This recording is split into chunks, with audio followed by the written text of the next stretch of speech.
बच्चों आज जो हम शुरू करने वाले हैं वो है व्यावसायिक सेल या बैटरियां। यानी आज जो हम पढ़ेंगे वो बैटरी के बारे में पढ़ेंगे। बैटरी कितने टाइप की होती है और एग्जाम्पल कौन कौन से होते हैं वो हम पढ़ेंगे। और बोर्ड में जो बैटरी हैं वो लिखने के लिए आती है, यानी थ्योरी की फॉर्म में आती हैं। बात करते हैं रिएक्शन की, तो देखो वो आपको रटनी पड़ेगी, बट फिर भी मैं मैक्सिमम कोशिश करूंगा कि आपको रिएक्शन अच्छे से समझ में आए। और थ्योरी में आपको कैसे लिखना है, रटना नहीं है, उसका भी हम शॉर्ट एंड ट्रिक के फॉर्म में देखेंगे कि कैसे हम यूज कर सकते हैं। देखें तो हमारे पास टॉपिक है व्यावसायिक सेल या बैटरी। तो जो बैटरी होती है वो दो टाइप की होगी। एक तो हमारे पास होगी प्राथमिक और एक हमारे पास होगी द्वितीयक। तो इसका मतलब बैटरी कितने टाइप की है? दो टाइप की है, प्राथमिक और द्वितीयक, यानी प्राइमरी और सेकेंडरी। प्राइमरी बैटरी वो होती है जिसको हम रिचार्ज नहीं कर सकते, यानी नॉट रिचार्जेबल। यानी इन बैटरी को हम दोबारा से चार्ज नहीं कर सकते। और द्वितीय बैटरी वो होती है जिसको हम दोबारा से रिचार्ज कर सकते हैं।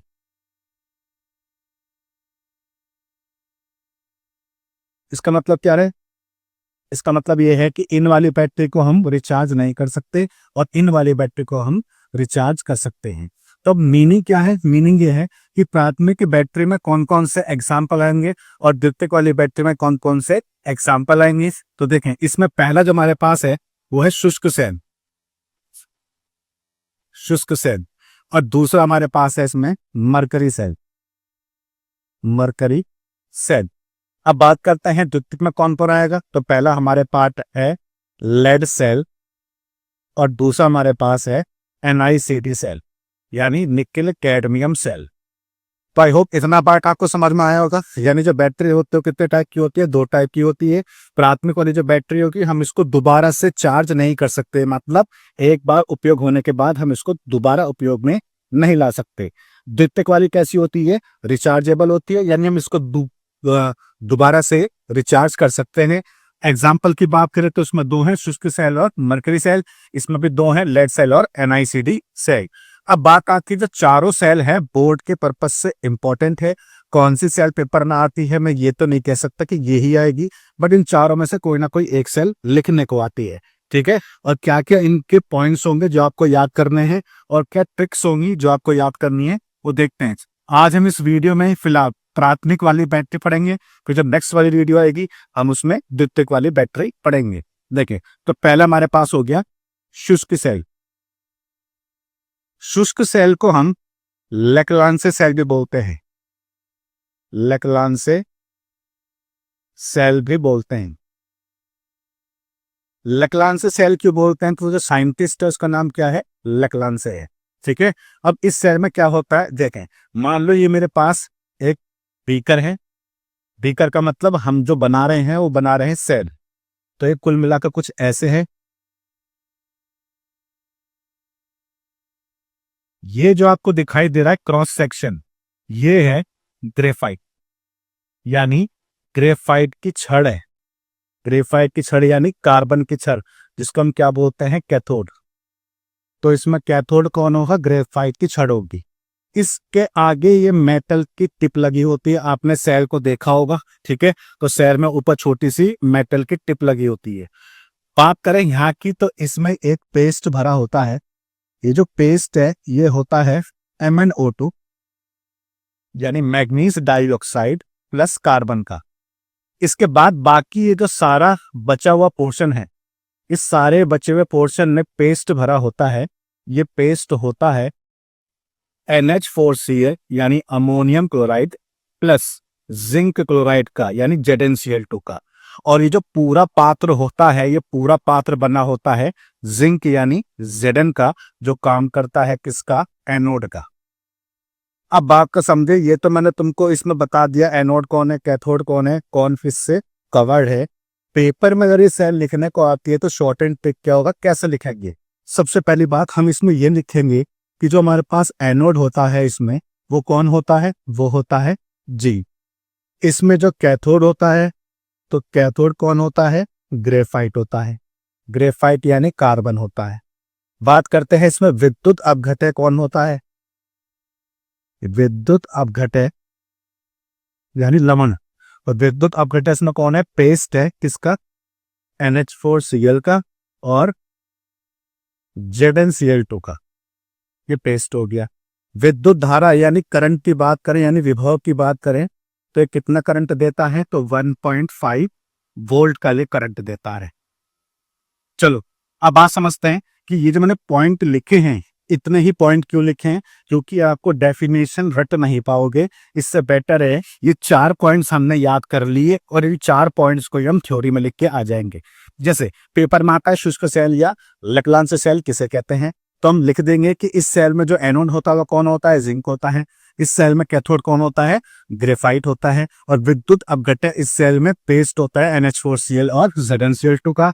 और इस सेल से हमें कितना करंट प्राप्त होता है, 1.5 वोल्ट का करंट हमें प्राप्त होता है। तो ये तुम्हारी क्या बन जाएगी, पूरी थ्योरी बन जाएगी।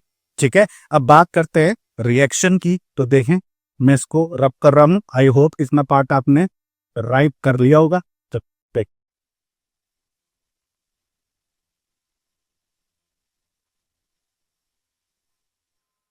अब एक बात को समझें, जो आपको बात समझनी है और जो रिएक्शन को समझने में तुम्हें आसानी भी देगा, वो ये है कि जो विद्युत अपघटन हम यूज कर रहे हैं, चाहे वो प्राथमिक वाली बैटरी हो चाहे वो द्वितीयक वाली बैटरी हो, बस ध्यान ये रखना है कि एनोड की रिएक्शन हमें लिखने आती है ऑक्सीकरण होता है, कैथोड की रिएक्शन हमें लिखने आती है अपचयन होता है।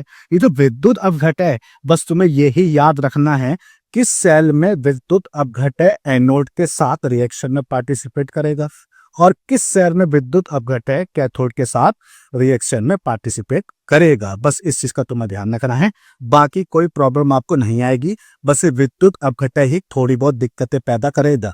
बस आपको ये ध्यान रखना है विद्युत अपघटय किस सेल में तो एनोड के साथ जा रहा है और किस सेल में ये कैथोड के साथ जा रहा है।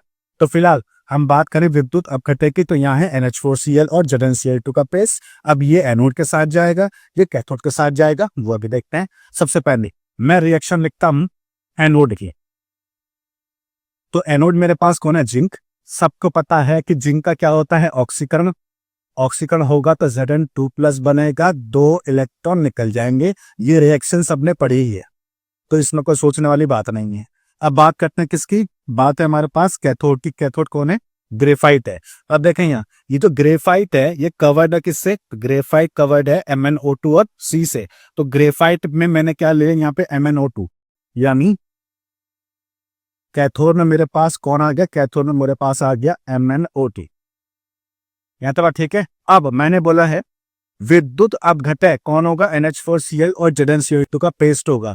तो ध्यान रखना ये जो विद्युत अपघटय है ये कैथोड के साथ पार्टिसिपेट करता है रिएक्शन के अंदर, और ये आपको याद होना चाहिए, बस इतना ध्यान रखना है। तो NH4Cl और ZnCl2, तो सबको पता है NH4Cl कैसे ब्रेक होता है, NH4Cl ब्रेक होता है NH4+ में और Cl- में। तो NH4+ और Cl- में से NH4+ यहाँ आ जाता है रिएक्शन करने के लिए, ये आपको ध्यान रखना है। ठीक है, अब हमने पढ़ा कि एनोड में जितने इलेक्ट्रॉन निकलेंगे उतने कैथोड में लिए भी जाने चाहिए। तो 2 इलेक्ट्रॉन यहां से निकले हैं, तो कैथोड में 2 इलेक्ट्रॉन लिए भी जाने चाहिए। तो यहां तक बात आपको समझ में आ रही होगी। अच्छा अब देखें, यहां इलेक्ट्रॉन यानी माइनस का चार्ज कितना है, 2, प्लस का चार्ज कितना है, 1। यहाँ 1 भी नहीं है, इसका मतलब ये बैलेंस नहीं है, क्योंकि आपने पढ़ा जितना प्लस होता है उतना माइनस होना चाहिए। तो यहाँ 2 माइनस है, 2 प्लस होना चाहिए, इसलिए मैंने क्या कर दिया, NH4+ के आगे 2 कर दिया, और बैलेंस करने के लिए मैंने इसके आगे भी 2 कर दिया। तो ये आपको याद रखना पड़ेगा कि हमें आगे 2-2 करना है। अब बात को समझना कि हुआ क्या, 2+, 2- उदासीन हो गया, न्यूट्रल हो गया, चार्ज हो गया, खत्म। अब देखें NH4 कितना है मेरे पास, 2। तो 2 NH4 में से तो मैंने 2 अमोनिया को बाहर निकाल दिया, यानी 2 NH3 बाहर हो गया। मैं एक काम करता हूं, मैं इसको रब कर देता हूं और मैं इसको यहां लिख देता हूं कि भाई 2 अमोनिया तो बाहर आ गई। ठीक है, अब बचा क्या, 2 अमोनिया जब यहां से बाहर आई तो 2 N ये बाहर आ गए हैं। H कितने हैं, 8। 8 में से कितने बाहर आ गए, 6, यानी 2 H बाकी हैं। अब यहाँ पे मेरे पास क्या है, 2 MnO2 है। तो मैं इसको कैसे लिखूंगा, 2 MnO और OH ऐसे लिखूंगा। अब बात को देखें, Mn कितने हैं, 2, यहाँ कितने हैं, 2। ऑक्सीजन मेरे पास कितने हैं, 4, यहाँ कितने हैं 2 और 2 4। अब बात करते हैं H की, तो H यहाँ कितने थे 8, यहाँ कितने हो गए 3 दूनी 6 और 2 ये हो गए 8। इसका मतलब ये रिएक्शन कैसे हो गई, ये रिएक्शन बैलेंस हो गई है। तो इस तरीके से रिएक्शन को आपको याद रखना है कि जब हम शुष्क सेल पढ़ते हैं तो विद्युत अपघटय जो है NH4Cl में NH4+ जो है वो कैथोड के साथ रिएक्शन में पार्टिसिपेट करता है। अब बात करते हैं ओवरऑल रिएक्शन क्या हुई है। देखिए क्या क्या चीजें कट सकती हैं उसको हम काट देंगे। ये लेफ्ट में है, ये राइट में है, ये दोनों कैंसिल हो गए। अब लेफ्ट वाला लेफ्ट में और राइट वाला राइट में, तो लेफ्ट में क्या बचा Zn plus 2MnO2 plus 2NH4 plus, left वाला सारा खत्म हो गया। अब राइट में क्या बचा Zn2 प्लस, और क्या बचा राइट में प्लस 2MnOOH, और क्या बची 2 अमोनिया बच गई। तो जो हो गई ओवरऑल रिएक्शन। तो आई होप इतना पार्ट आपको समझ में आया होगा। शुष्क सेल की थ्योरी ये है, रिएक्शन ये है। अब की पॉइंट्स क्या क्या है जो तुम्हें याद करना है। देखो की पॉइंट्स यानी इंपॉर्टेंट पॉइंट्स क्या है। इंपॉर्टेंट पॉइंट्स ये है कि जैसे जैसे ये सेल काम करती रहेगी, चलती रहेगी, तो धीरे धीरे NH4Cl जो है वो खत्म होता जाएगा, खत्म होता जाएगा, खत्म होता जाएगा। तो यहाँ ध्यान से देखें, जब मैंने ओवरऑल रिएक्शन को लिखा तो रिएक्शन ये निकल के आई, यहाँ पे इस पे जिंक पे चार्ज है, यहाँ पे इस पे भी चार्ज है। तो जब विलयन के अंदर चार्ज वाली स्पीशीज होती हैं तो ध्यान रखना कि वो इंटरफेयर करती हैं। मतलब सेल जैसे जैसे काम करती रहेगी धीरे धीरे NH4Cl खत्म होता जाएगा, यानी यूज होता जाएगा। और यूज होता जाएगा तो हमें पता है इसका रोल कहाँ है, विलयन के अंदर है। और इसका रोल अगर आ रहा है, इसका मतलब अगर ये खत्म होगा तो बैटरी भी खत्म हो जाएगी।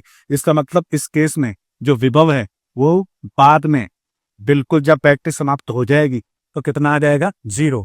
अगर ये NH4+ फाइनल रिएक्शन के अंदर नहीं होता तो मैं बोलता भाई इसका कोई भी पार्टिसिपेट नहीं है, मतलब इसका अफेक्ट होना या ना होना कोई मतलब नहीं बनता। पर क्योंकि पूरी रिएक्शन में ये आयंस हमें दिए हुए हैं, इसका मतलब इन आयंस का इस रिएक्शन के अंदर पार्टिसिपेट होना या अफेक्ट होना तो बनता है। अगर इसकी सांद्रता कम होती है तो कहीं ना कहीं ये रिएक्शन को अफेक्ट करेगा, और रिएक्शन को अफेक्ट करेगा तो धीरे धीरे विभव जो है शून्य की ओर बढ़ता जाएगा। और जब बैटरी पूरी खत्म होगी तो विभव क्या आ जाएगा, शून्य आ जाएगा। यानी इस चीज का ध्यान रखेंगे कि अगर NH4Cl की बात करते हैं तो समय के साथ साथ इसकी सांद्रता धीरे धीरे कम होती जाती है। और ये चूंकि फाइनल रिएक्शन में पार्टिसिपेट कर रहा है, इसका मतलब इसके सांद्रता का फर्क पड़ेगा, और पड़ेगा तो इस केस में जो विभव है वो लास्ट में कितना आ जाएगा, 0 आ जाएगा। अब बात करते हैं कि NH4Cl का नेचर कैसा होता है। देखें NH4Cl को अगर मैं पानी में डालता हूं, सपोज करो H2O, तो क्या बनेगा NH4OH बन जाएगा, प्लस एक H और एक Cl बन जाएगा। इसका मतलब ये जो NH4Cl का लवण है यानी अमोनियम क्लोराइड का जो लवण है, ये अमोनियम हाइड्रोक्साइड और हाइड्रोक्लोरिक अम्ल से मिलकर बनता है। और हमने पढ़ा है कि जो HCl होता है ये प्रबल अम्ल होता है, और जो NH4OH होता है वो दुर्बल क्षार होता है। इसका मतलब ओवरऑल अगर मैं बात करता हूं तो इन दोनों में प्रबल कौन है, प्रबल है HCl। इसका मतलब है NH4Cl का जो लवण है वो कौन सा गुण दर्शाता है, अम्लीय गुण दर्शाता है। बात समझ में आ रही है। NH4Cl ये आपने 11वीं में पढ़ा होगा लवण के बारे में, लवण कितने टाइप के होते हैं, उनका जो विध्यन है वो कौन सा गुण दर्शाता है, ये आपने पढ़ा होगा। फिलहाल मैं बताने वाला क्या हूँ, हालांकि मुझे डायरेक्टली ये बोलना चाहिए था NH4Cl का जो गुण होता है वो कैसा होता है, अम्लीय होता है, पर ये बात तुम्हें समझ में नहीं आती, इसलिए मैंने प्रॉपर बता दिया कि NH4Cl अम्लीय गुण किस वजह से प्रदर्शित करता है, HCl की वजह से। अब अगर ये अम्लीय गुण है, मतलब NH4Cl अम्लीय गुण दर्शाता है, तो ये जिंक का जो पात्र है, ये जो बर्तन है, ये धीरे धीरे इसको संक्षारित करता रहेगा। संक्षारित का मतलब होता है जंग लगाएगा, यानी इसको धीरे धीरे खराब करने की कोशिश करेगा। इसका मतलब है NH4Cl जो है समय के साथ साथ, यानी जैसे जैसे समय बढ़ता जाएगा, NH4Cl जो है इस जिंक को, यानी इस जिंक के पात्र को, यानी एनोड को धीरे धीरे संक्षारित यानी कोरोड करता रहेगा। और संक्षारित करता रहेगा तो इसका मतलब धीरे धीरे ये पात्र खराब होना शुरू हो जाएगा और बैटरी ठप हो जाएगी, यानी बैटरी नष्ट हो जाएगी। इसका मतलब है NH4Cl ही मेन इसका उत्तरदायित्व रखता है कि इस बैटरी को खराब कौन सबसे जल्दी करेगा, वो NH4Cl करता है, क्योंकि इसका गुण कैसा होता है, अम्लीय होता है, और अम्लीय गुण होने की वजह से ये Zn यानी एनोड के पात्र को धीरे धीरे नष्ट करता रहता है। तो ये की पॉइंट्स आपको समझ में आए होंगे। विभव क्या हो जाएगा, लास्ट में 0 हो जाएगा, और NH4Cl का गुण कैसा होता है, अम्लीय होता है, जो इस सेल को धीरे धीरे खराब करने की कोशिश करता है। अब बात करते हैं कि ये सेल कहाँ कहाँ यूज होगी। तो जो बैटरी है हमारे पास, इसका हम यूज करते हैं ट्रांजिस्टर में, और जो घड़ियां होती हैं उसमें भी हम उसका यूज कर सकते हैं। तो ये आपके पास हो गई ट्रांजिस्टर और घड़ियां, यानी जो शुष्क सेल है या लैग्रांज सेल है, इसको हम यूज करते हैं ट्रांजिस्टर और घड़ियों में। बात करते हैं इसको इंग्लिश में क्या बोलते हैं, तो इसको ड्राई सेल बोलते हैं। इंग्लिश में इसको ड्राई सेल, यानी शुष्क सेल का मतलब ड्राई सेल होता है। तो आई होप जो पहला जो पार्ट है बैटरी का वो आपको समझ में आया होगा। इसे हम क्या बोलते हैं, शुष्क सेल या लैग्रांज सेल। अब बात करते हैं नेक्स्ट, जो हमारे पास प्राथमिक बैटरी है उसको कैसे याद किया जाएगा, उसकी रिएक्शन को हम कैसे याद करेंगे, और जो विद्युत अपघटय है वो एनोड के साथ जाएगा या कैथोड के साथ जाएगा। तो देखिए, सेकंड हमारे पास हो गया मरकरी सेल। मरकरी का मतलब होता है क्या, Hg। तो ये मरकरी सेल है, ठीक है। अब इस मरकरी सेल की हम बात करते हैं कि इसमें एनोड कौन होगा। तो मरकरी सेल में जो एनोड होता है वो ध्यान रखेंगे, वो जिंक होता है, जैसा हमने अभी पढ़ा है ड्राई सेल में। हालांकि कभी कभी हम इसको जिंक अमलगम बोल देते हैं, मतलब किसी किसी बुक में Zn और ब्रैकेट में लिखा होगा Hg, इसको हम बोलते हैं जिंक अमलगम। अमलगम का मतलब जब मरकरी किसी धातु के साथ जुड़ जाती है तो उसको अमलगम नाम दिया जाता है। तो इसको मैं पढ़ सकता हूँ जिंक अमलगम, जैसे NaHg को हम लिखते हैं सोडियम अमलगम। तो जब भी Hg मरकरी किसी भी धातु के साथ जुड़ती है तो उसको अमलगम नाम दिया जाता है। तो मैं इस एनोड में Zn या ZnHg लिख सकता हूं, दोनों बातें एक ही हैं। तो मैंने यहाँ पे Hg नहीं लिखा हुआ है तो समझ जाना कि यहाँ Hg है। फिलहाल यहाँ पे एनोड कौन है, जिंक है। बात करते हैं कैथोड की। तो कैथोड यहाँ पे होता है मरकरी ऑक्साइड यानी HgO। विद्युत अपघटय इसमें कौन होगा, तो विद्युत अपघटय इसमें होता है KOH A1 ZnO। तो ये काम करते हैं किसका, ये काम करते हैं विद्युत अपघटय का। अब बात करते हैं, अब जो इसमें विभव है, तो विभव जो होता है इस सेल का वो होता है 1.35 वोल्ट। बात करते हैं विद्युत अपघटय, तो सबको पता है कि हम पेस्ट के रूप में लेते हैं इसको, ठीक है। अब एक बात की समझना, मैंने कहा था विद्युत अपघटय कैथोड में भी आ सकता है, एनोड में भी आ सकता है, ये आपको याद करना पड़ेगा। तो पिछली जो सेल हमने पढ़ी है वो शुष्क सेल पढ़ी है, जहां पे विद्युत अपघटय कहाँ आया है, कैथोड में। इस सेल में जो विद्युत अपघटय है ये कहाँ आएगा, ये एनोड में आएगा, इस चीज का ध्यान रखना। अब क्योंकि एनोड कौन है, Zn है, विद्युत अपघटय कौन है, KOH है। KOH कैसे ब्रेक होता है ये आपको पता होगा, तो K+ और OH- में ब्रेक होता है। तो इस OH- का यूज हम करेंगे किसके साथ, जिंक के साथ। यानी एनोड की जो रिएक्शन है वो कैसे होगी, Zn + OH- ऐसे होगी। अब बात को समझना, Zn हमें पता है जब एनोड का काम करता है तो ऑक्सीकरण होता है, और Zn चेंज होता है Zn2+ में। तो जब ये 2+ में चेंज होगा, इसका मतलब है कहीं ना कहीं इसको चार्ज को बैलेंस करना पड़ेगा। अब बैलेंस कैसे होगा देखें, मैंने यहाँ पे OH- के आगे कर दिया 2, क्योंकि जब Zn2+ में चेंज होता है तो 2 इलेक्ट्रॉन निकलते हैं। अब देखो ये 2- बन गया, अब 2- का मतलब है 2 इलेक्ट्रॉन निकाल दिए डायरेक्ट। अब क्या बचा, Zn बचा, 2H बचे, एक O बचा। तो 2H का तो मैंने बना दिया पानी, H2O। अब क्या बचा, 2H और एक O तो यहां आ गया, बच गया एक O, और एक O इस Zn के पास आ जाएगा तो क्या बन जाएगा, जिंक ऑक्साइड बन जाएगा। और सबको पता है ऑक्सीजन पर चार्ज होता है -2, तो सिंपल सी बात है Zn पर चार्ज क्या होगा, +2 होगा। तो इस तरीके से एनोड की रिएक्शन होगी। अब बात करते हैं कैथोड की। तो कैथोड की रिएक्शन कैसे होगी, देखें कैथोड कौन है, कैथोड है मरकरी ऑक्साइड है। अब हमें पता है कि कैथोड पर क्या होता है, अपचयन होता है। अपचयन का मतलब इलेक्ट्रॉन आते हैं, तो इसमें इलेक्ट्रॉन ये निकले हुए हैं तो यहाँ पे आएंगे। बस एक बात का ध्यान रखना कि कैथोड में H2O और 2 ये दोनों हम साथ में लिखते हैं, क्योंकि मैंने बोला है कि जो रिएक्शंस हैं वो बेसिकली आपको रटनी है, बट मैं फिर भी प्रयास कर रहा हूँ कि वो आपको थोड़ा बहुत समझ में आ जाए और याद करने में थोड़ा आसान रहे।